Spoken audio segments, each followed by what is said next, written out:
Associação Transição Planetária apresenta o documentário Apagões Elétricos no Brasil e no Mundo.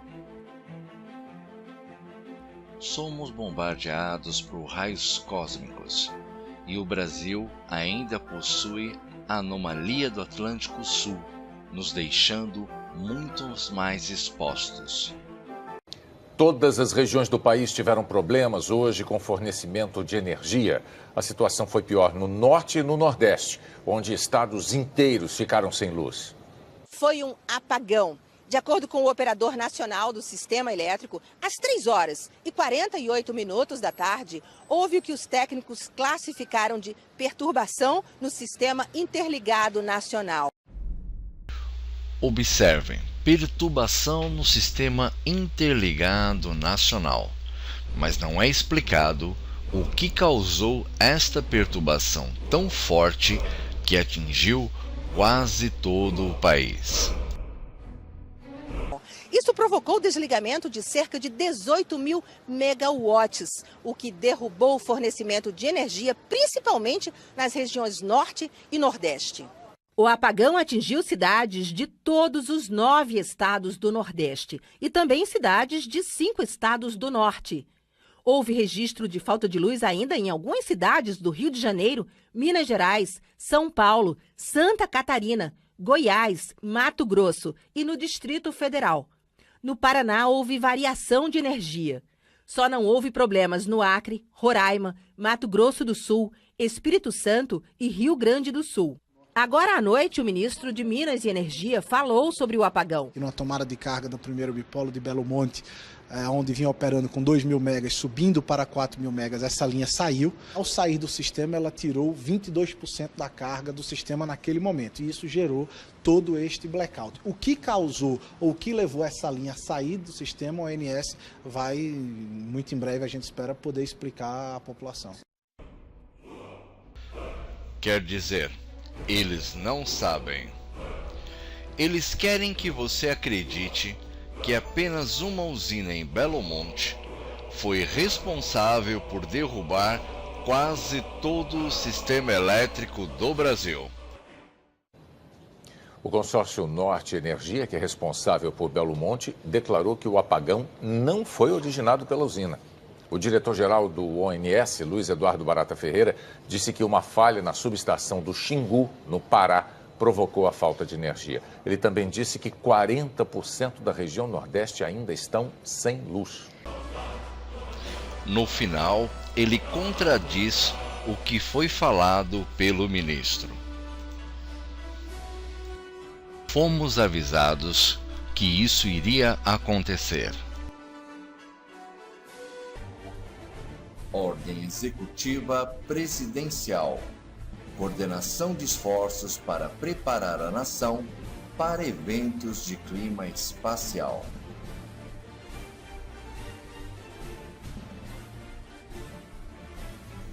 Publicada em 13 de outubro de 2016.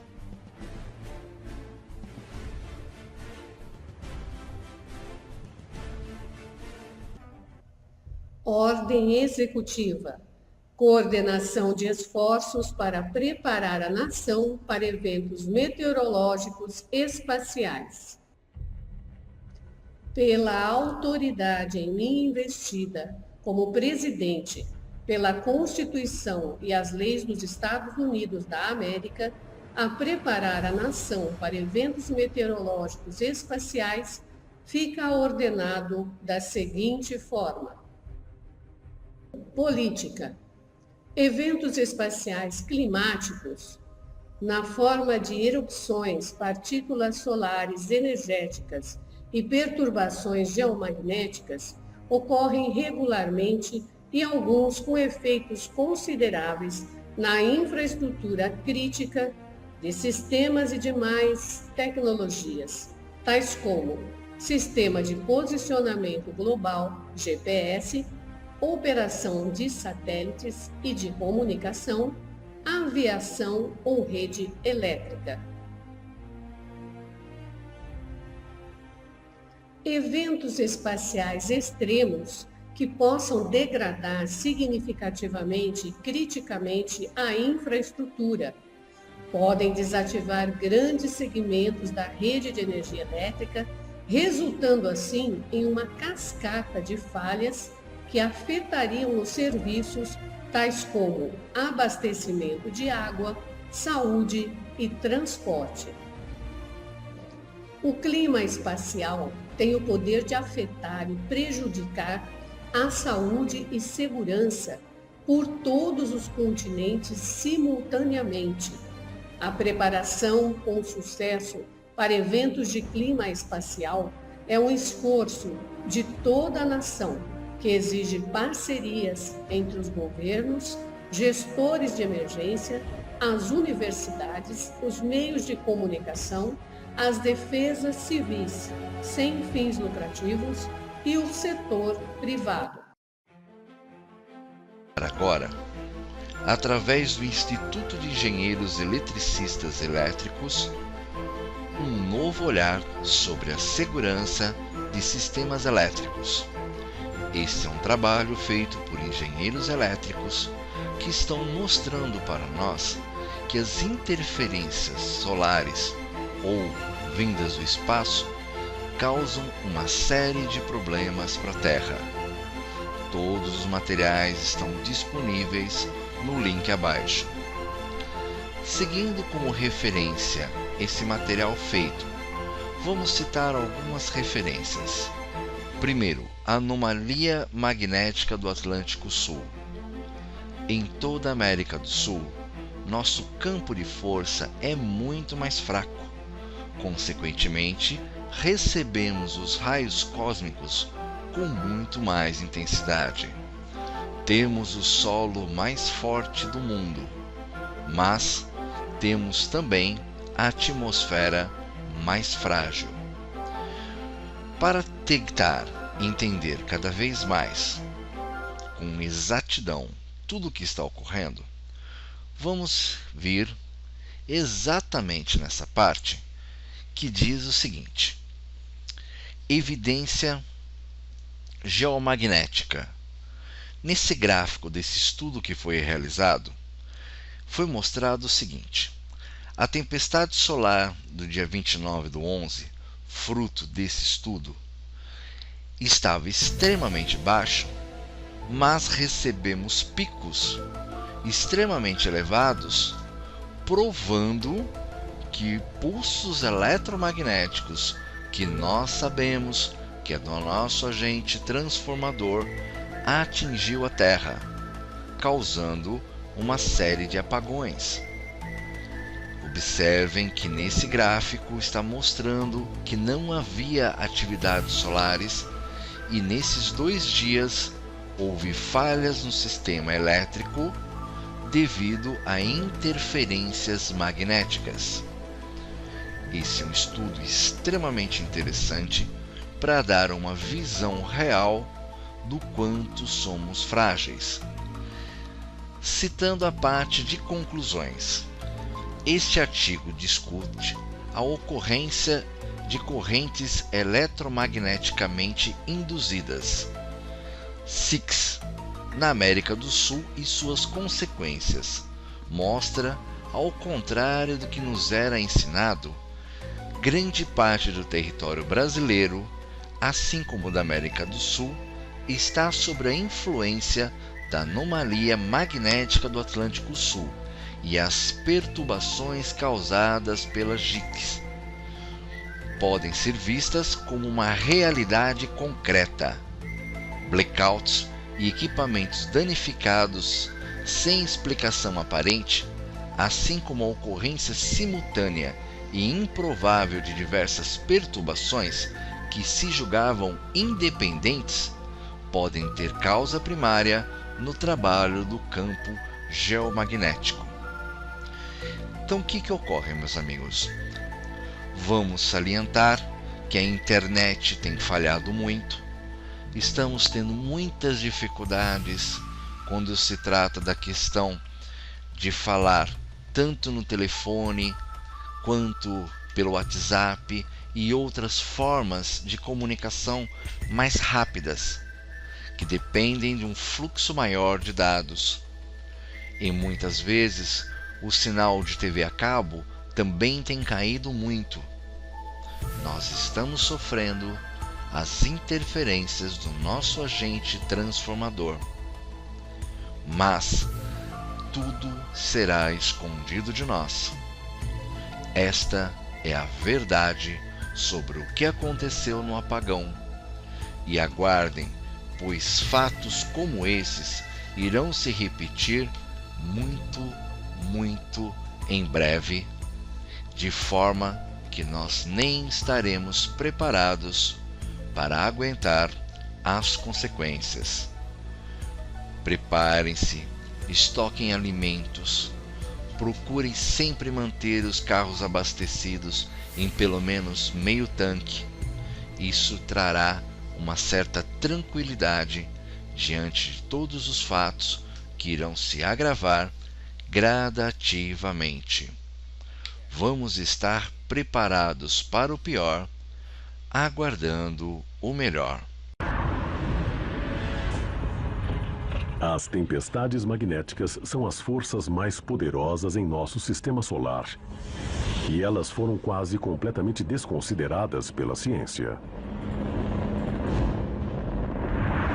Essas tempestades já prejudicaram nosso planeta antes. Em 1989, uma erupção solar atingiu a América do Norte, varrendo a energia de Quebec e de uma área ao redor. 6 milhões de pessoas ficaram sem energia no meio do inverno frio canadense. A eletricidade foi restaurada em um dia, evitando uma catástrofe maior. Mas a tempestade de Quebec foi pequena. Uma tempestade bem maior foi registrada em 1859. A aurora boreal foi vista até em Cuba. Linhas telegráficas por toda a América zuniram e incendiaram quando a forte onda de energia deu curto nelas. Essa pode ter sido uma das maiores tempestades geomagnéticas que já ocorreram. Literalmente 10 vezes maior que o que causou os problemas na América do Norte em 1989. Novos dados do SDO e de outros observatórios mostram que essas imensas tempestades solares são bem mais comuns do que imaginamos. O que aconteceria se a mesma tempestade gigante de 1859 atingisse nosso planeta hoje? O desastre começaria com uma mancha solar entrando em erupção na superfície do Sol, disparando bilhões de toneladas de materiais diretamente na Terra. Em 8 minutos, raios gama e raios X varreriam a maioria dos satélites. Nossa sociedade conectada agora estaria cega. Sem GPS, sem navegação aérea, sem satélite ou televisão a cabo.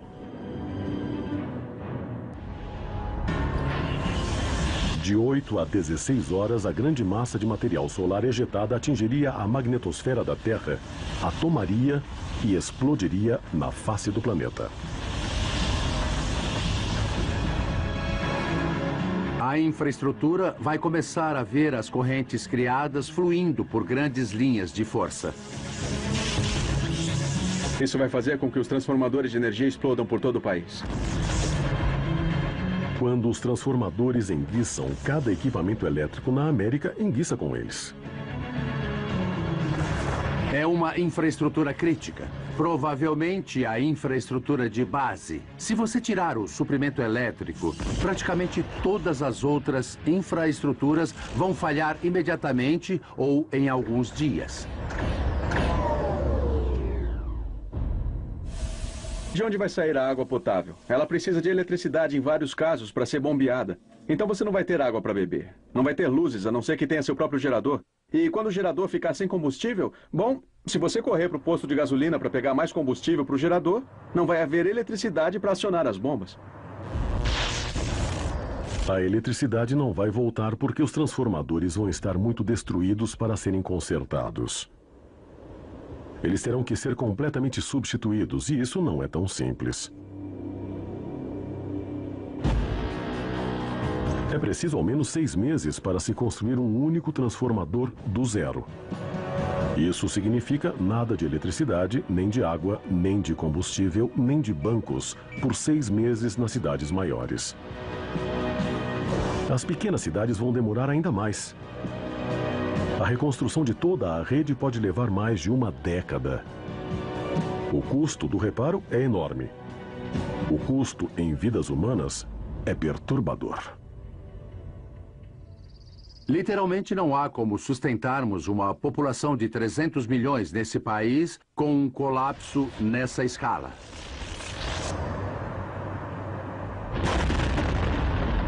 Algumas estimativas sugerem que uma tempestade magnética maior pode levar à morte de 1/3 ou até metade da população do mundo desenvolvido.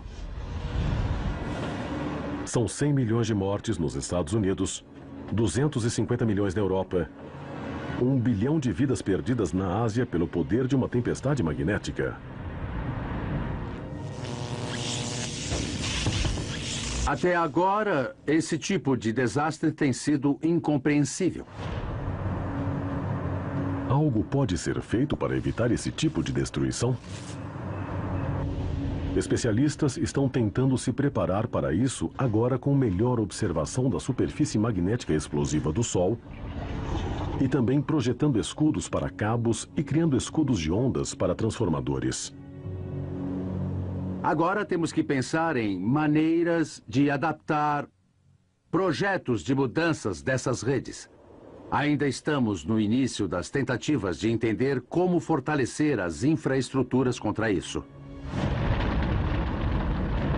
O poder apocalíptico de uma tempestade magnética revela o quanto o magnetismo é essencial em nossas vidas e no próprio universo.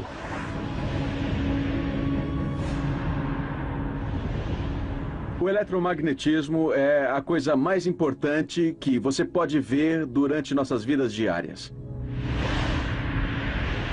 Acho que as pessoas não pensam no magnetismo porque é como um peixe na água que não pensa sobre a água. Ela está em toda parte, ela une tudo. Une a atmosfera, o ato de respirar, o ato de ver, são interações eletromagnéticas. O magnetismo é uma força simples. Uma das 4 forças mais básicas do universo. Ele pode virar brincadeira de criança. Ele une nossas moléculas. E com sorte, ele protege nosso planeta dos enormes poderes do Sol. Para os habitantes da Terra, é uma das forças mais desconsideradas do nosso universo, já que o magnetismo nos dá e pode nos tirar tudo. Temos um agente transformador. Para entender sobre o que estamos falando, veja os links no descritivo.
I could stay awake just to hear you breathing.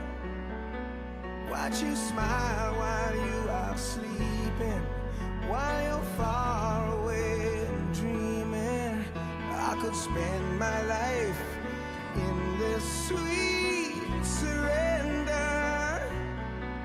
I could stay lost in this moment forever. and spend with you is a moment I treasure. Don't wanna close my eyes, I don't wanna fall asleep, 'cause I miss you, baby, and I don't wanna miss a thing. 'Cause even when I dream of you, the sweetest dream would never do. I still miss you, baby, and I don't